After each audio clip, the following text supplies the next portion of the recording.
Hello, in this video we show you how to remove and replace the intake manifolds and gaskets on the Audi V6 3 liters TFSI engine. The two intake manifolds on this engine are located in the V section, so in order to get access to them we need to remove the supercharger. This is the supercharger right there. First we're going to remove the two covers. One of them is this one and the other one is at the back. Next we're going to remove the vacuum hoses on the solenoid valves. Just make sure you mark them before removing them so that you can put them in the exact same position afterwards. If you don't mark the hoses, you might confuse them and put them in a different place. So look how I marked them and now I'm going to remove them. There is 4 or 5 vacuum hoses that we need to remove, and also there is around 4 or 5 electrical connectors that we also need to disconnect.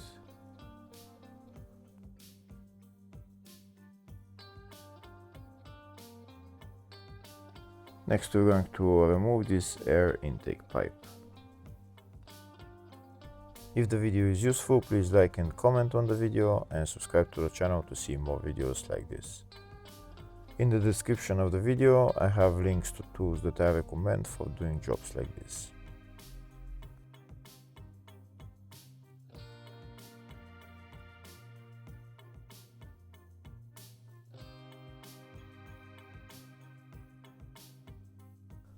We also need to remove this air intake pipe on the front, but first we need to remove that cover because underneath it are 2 bolts holding that air intake pipe.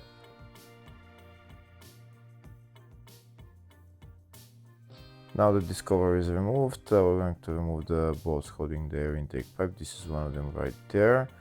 There is another one bolt that we need to remove so that we can get access to the second bolt for the air intake pipe.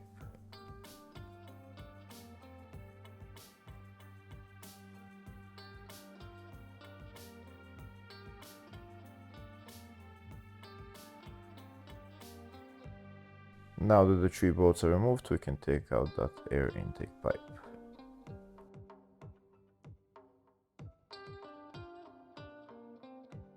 Next we're going to remove the clamp for this vacuum hose and take out the vacuum hose.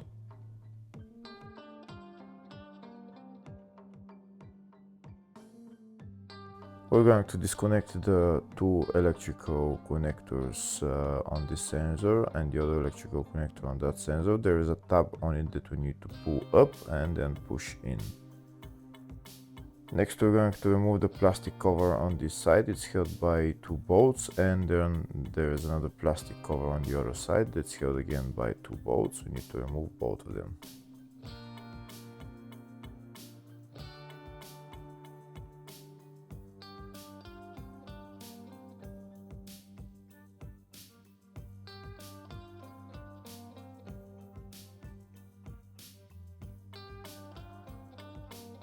Next we're going to remove the 2 coolant hoses that go inside the compressor, but before removing them, first I'm just going to relieve the pressure from the coolant reservoir. And now these are the 2 coolant hoses that I'm going to remove. They're held by those 2 metal clamps, and also there is a bolt holding the 2 hoses just underneath. I'll show you to you. We need to remove that bolt and then we will be able to take out the 2 hoses.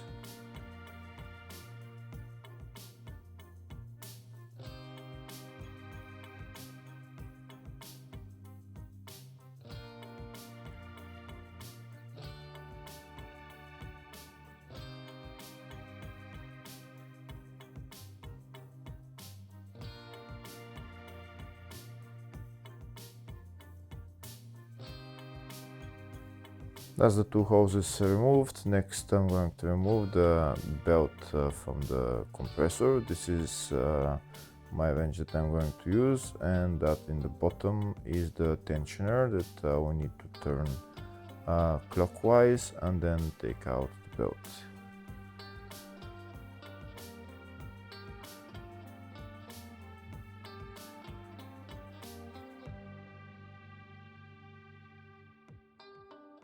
That's the belt removed. Next I'm going to start removing the compressor, which is held by those 6 nuts.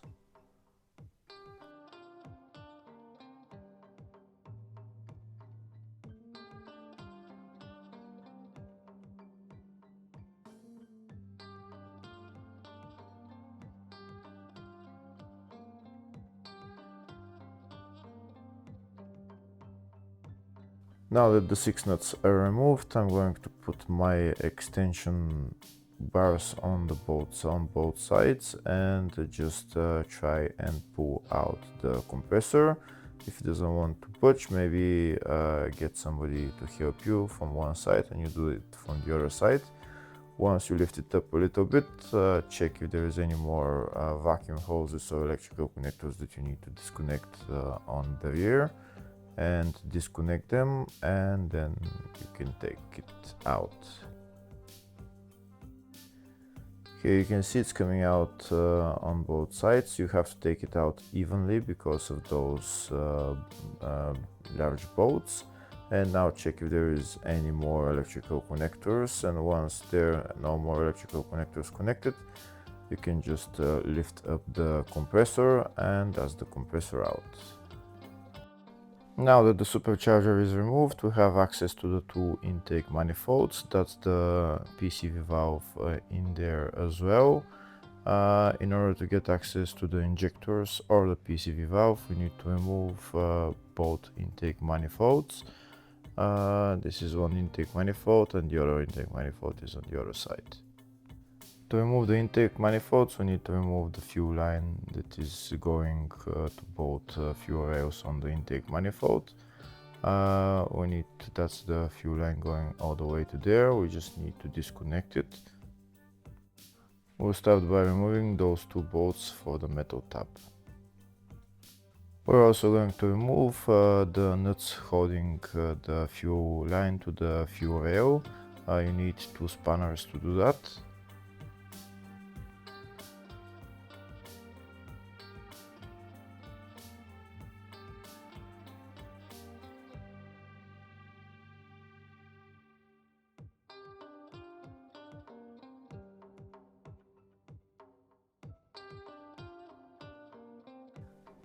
We also need to remove that vacuum hose because it's in our way. In order to remove it, first we're going to take it out from the bracket right there, and then we need to push the 2 tabs on the connector and pull out the 2 parts of the vacuum line. First, I'm going to spray some silicone spray on it so that it make sure it slides out easier. Now there is 2 tabs. You can see the 2 tabs. I'm pushing them and then just pull out the hose. And now we can put that hose to the side somewhere. Next, I'm going to remove that vacuum hose from the valve, and I'm going to try and put all those vacuum lines somewhere to the side so that they're not in our way. And afterwards I'm going to remove the bolts holding the fuel line.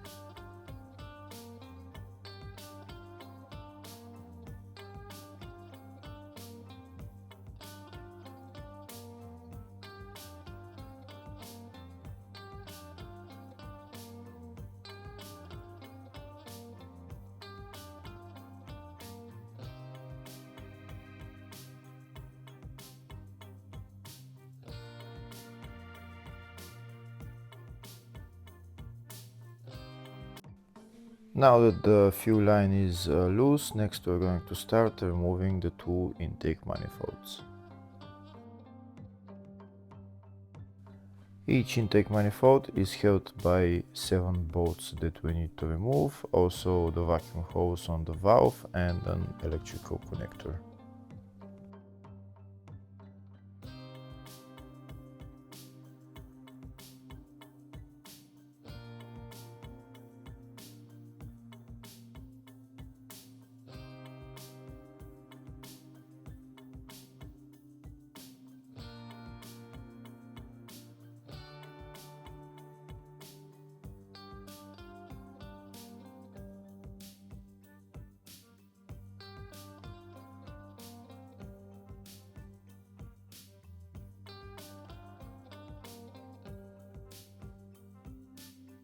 That's the 6 bolts holding the intake manifold removed. Now I'm going to take out the intake manifold.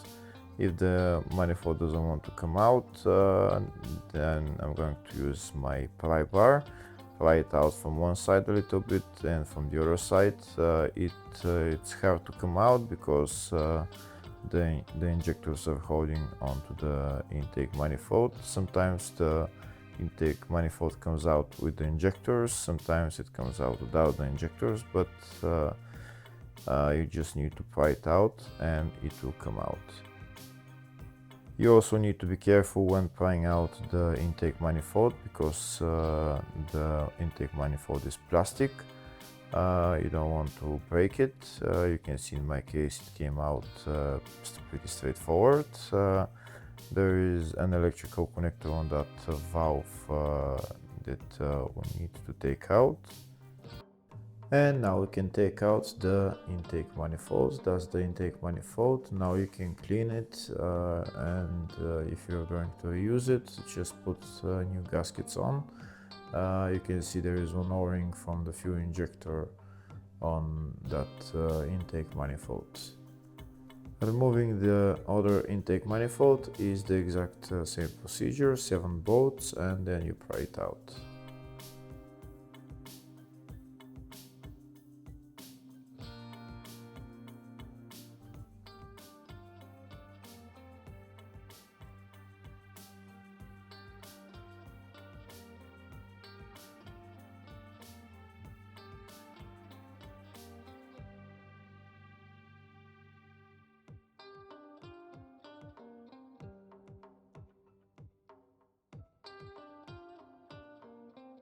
Now I'm going to use my pry bar to take out the intake manifold. Like I said, the intake manifold doesn't want to come out because it's stuck into the O-rings of the injectors.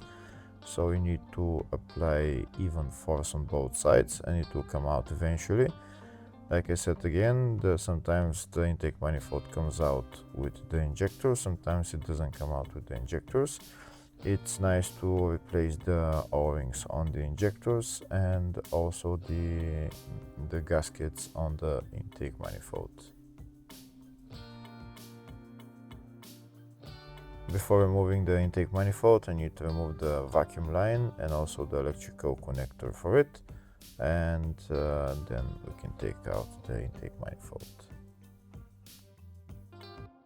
Now that the two intake manifolds are out, we have access to the fuel injectors and we also have access to the PCV valve, and we can remove the PCV valve if we need to, or remove the injectors or just replace the O-rings.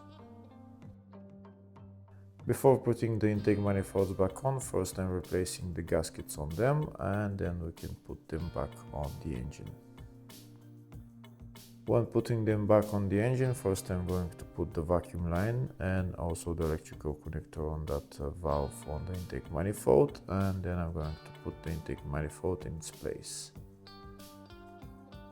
Once I put the intake manifold in its place, I need to push it in so that it goes into the O-rings on the fuel injectors. But when pushing it in, make sure that the valve is moving, so just move the valve so that we can see the flaps moving before tightening the bolts. Here you can see I'm moving the valve and the flaps are moving, so that this way we have to tighten the bolts with the flaps moving. Make sure after you tighten the bolts that you can still move the flaps from the valve. If you can't move the flaps, then loosen the bolts and then try to move the flaps again and then tighten them. If those flaps are not moving, then it will be a problem for the car later on when you start the car. The tightening torque for tightening those bolts is 8 Newton meters.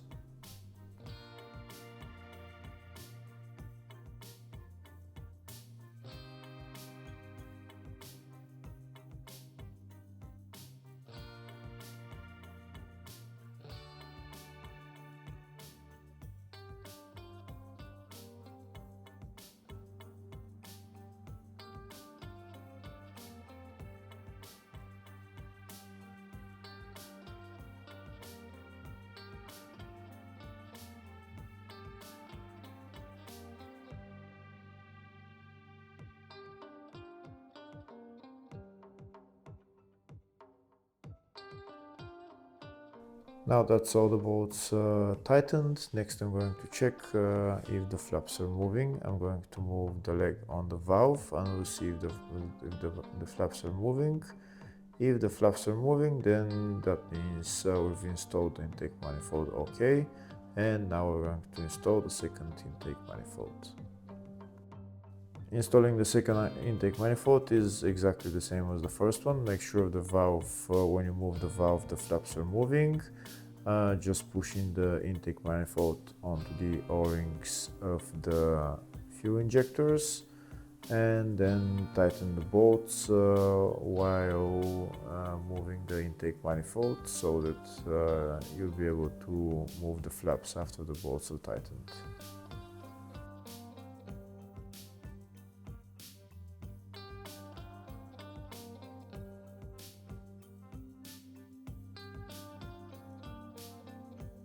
Here we can see the flaps are moving, so that means we can put on the bolts and tighten them.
Now when tightening the bolts, move the flaps again from the valve and then start tightening the bolts.